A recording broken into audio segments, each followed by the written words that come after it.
नमस्कार दोस्तों। तो आपके लिए आज मैं एक वीडियो लेके आया हूँ। इस वीडियो में मैं आपको अर्थशास्त्र के एक टॉपिक के ऊपर नॉलेज दूंगा। ये मेरे पेपर में भी आने वाला है, तो मैंने सोचा एक वीडियो बना लेता हूँ और मेरा भी रिवीजन हो जाएगा और आपको भी नॉलेज मिल जाएगी। तो ये है इसमें। तो दोस्तों, आज से आपको मैं हर एक टॉपिक में जानकारी देते रहूँगा, क्योंकि मेरे भी अब कॉलेज के पेपर हैं, तो मेरी भी पढ़ाई हो जाएगी और आपको भी नॉलेज मिल सकती है। आप अगर किसी का पेपर हो या किसी को ये कंपटीशन के पेपर में आ सकता है, तो इसके बारे में मैं बताऊंगा आपको। जो अर्थशास्त्र में आज बताऊंगा मैं आपको, जो कुटीर उद्योग होते हैं, लघु उद्योग होते हैं, इन दोनों के बारे में। तो जो कुटीर उद्योग की बात करते हैं हम, तो कुटीर उद्योग वो उद्योग होते हैं जिन्हें एक व्यक्ति अपने परिवार की सहायता से बहुत कम पूंजी के द्वारा चलाते हैं, बहुत कम पैसों में भी चल सकता है। जो इस प्रकार के उद्योगों में अधिकतर बिजली का प्रयोग नहीं किया जाता, इसमें बिजली का कोई यूज नहीं होता है। और इसमें जो कारीगर होते हैं वो घर के कारीगर काम चला सकते हैं, छोटा उद्योग घर में लगा सकते हैं, घर के कारीगर से हो सकता है। मशीनों का प्रयोग नहीं होता है, बहुत ही कम होता है। भाड़े के मजदूर इसमें काम नहीं आते, क्योंकि घर के लोग कर लेते हैं इसमें काम। गांव में पाए जाने वाले इस प्रकार के उद्योग को ग्रामीण उद्योग भी कहा जाता है। तो ग्रामीण उद्योग भी कह सकते हैं हम कुटीर उद्योग को।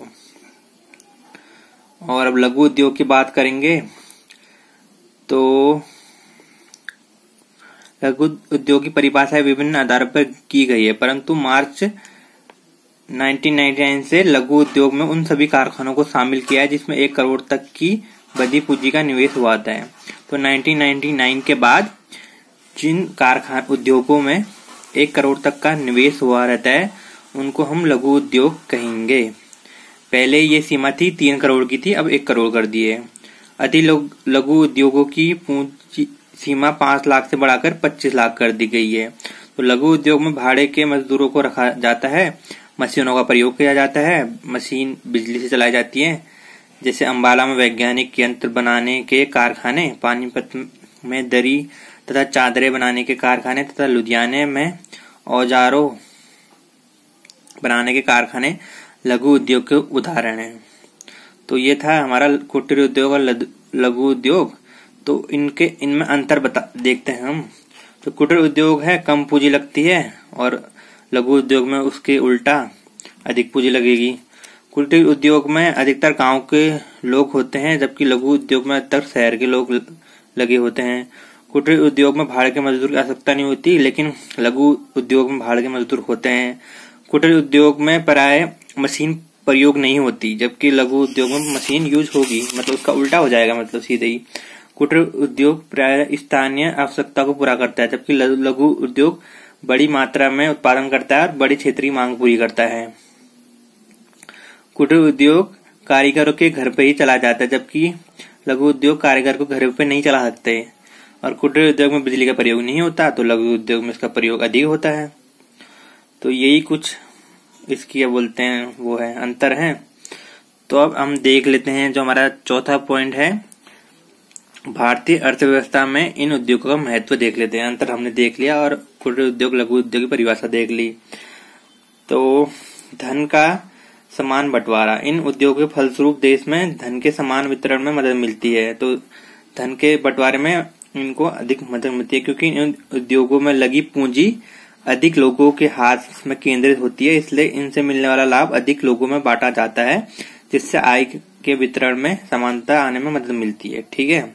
अगला है रोजगार। रोजगार तो मिलेगा, कुछ उद्योग लगेगा, तो रोजगार की दृष्टि में इन उद्योगों का बहुत महत्व है। योजना आयोग के अनुसार भारत में इन उद्योगों से 573 लाख लोगों को रोजगार मिला है, जिसमें 283 लाख लोग लघु उद्योगों से तथा बाकी 290 लाख लोगों को कुटीर उद्योगों से रोजगार मिला है। इतना अधिक रोजगार इन उद्योगों से प्राप्त होना देश में इन उद्योगों के महत्व को स्पष्ट करता है। सही बात है, इतने लोगों को अगर रोजगार मिल रहा है तो। उत्पादन में वृद्धि, बहुत ज्यादा उत्पादन होता है, तो अगर जरूरतों के हिसाब से लोगों को सामान मिल जाएगा।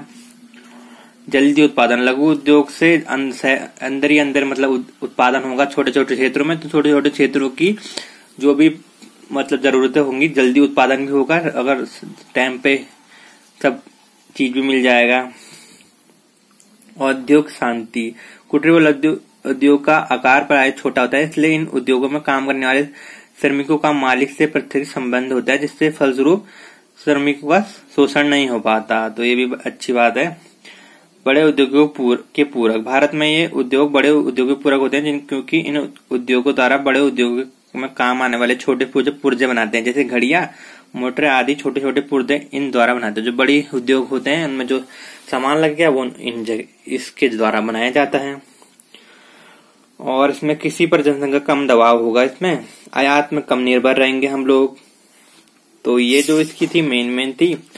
और व्यर्थ पदार्थों का उपयोग, इन उद्योगों के द्वारा व्यर्थ पदार्थों का हम कीमती वस्तुओं में बदल सकते हैं, जैसे चीनी उद्योग में व्यर्थ सीरे से शराब का उत्पादन हो सकता है। तो यही थी भारतीय अर्थव्यवस्था में इन उद्योगों से बहुत ज्यादा लाभ मिलता है। तो ये था एक टॉपिक। तो अगला टॉपिक हम कल पढ़ेंगे।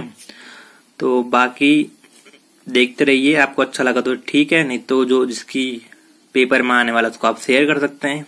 बाकी आपके भी कंपटीशन में कहीं पूछ सकते हैं ये चीज। तो दोस्तों यही था आज का वीडियो। तो आप कैसी लगी वीडियो जरूर बताना। कल मैं एक और टॉपिक में लेके आऊंगा। मेरा भी रिवीजन हो जा रहा है और आप लोग भी अगर किसी का पेपर है तो वो पढ़ सकते हैं, बाकी कंपटीशन में तो आएगा। बाकी थैंक यू।